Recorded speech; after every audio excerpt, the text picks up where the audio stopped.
Місцеві новини на Радіо Респект. Вітаю, у студії новин на Радіо Респект працює Віктор Терещук.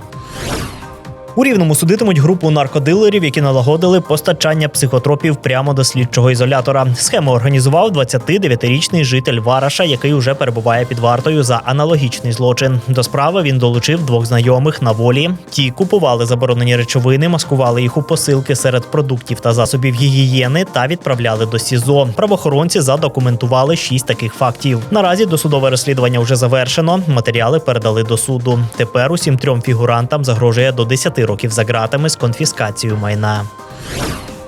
На Рівненщині поліцейські накрили підпільну лабораторію, яка щомісяця заробляла на наркотиках до 4,5 мільйонів гривень. Незаконний бізнес організував 37-річний рівнянин, залучивши декількох спільників. Психотропи виготовляли у приватному будинку, а реагенти замовляли через інтернет. Під час обшуків правоохоронці вилучили понад кілограм готового метамфетаміну, лабораторне обладнання та великі суми готівки. Наразі 4 учасникам угруповування вже оголосили про підозри. Їм інкримінують не лише збут наркотиків, а й організацію місць для їх виготовлення. Усім фігурантам уже обрали запобіжні заходи.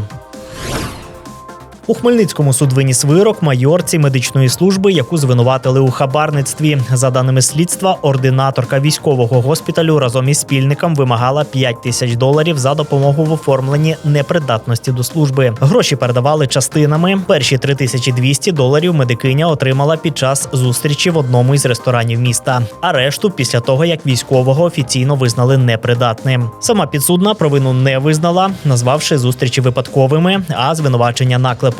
Проте суд став на бік обвинувачення. Жінці призначили 187 тисяч гривень штрафу та 3 роки заборонили працювати у складі лікарських комісій. Вирок ще може бути оскаржений в апеляції.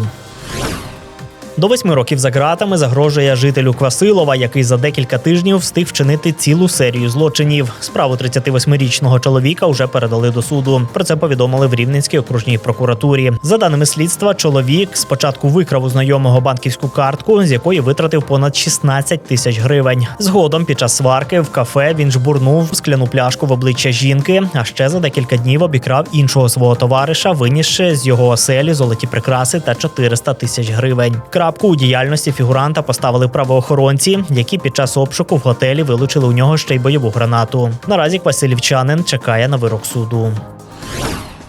Понад 24 мільйони гривень спрямують на капітальний ремонт Рівненського протипухлинного центру. Гроші виділять у межах програми відновлення України. Про це повідомив начальник Рівненської обласної військової адміністрації Олександр Коваль. За ці кошти оновлять приміщення хіміотерапевтичного відділення. Окрім центру, експертна група погодила фінансування ще 4 важливих проєктів в області. Зокрема, йдеться про ремонт пологового корпусу у Березному, відкриття психіатричного відділення у Вараській лікарні, реконструкцію очисних споруд у та облаштування укриття в одному із ліцеїв Радивилова. Усі роботи фінансуються спільно з Європейським інвестиційним банком. Наразі область очікує погодження ще 9 проєктів від громад.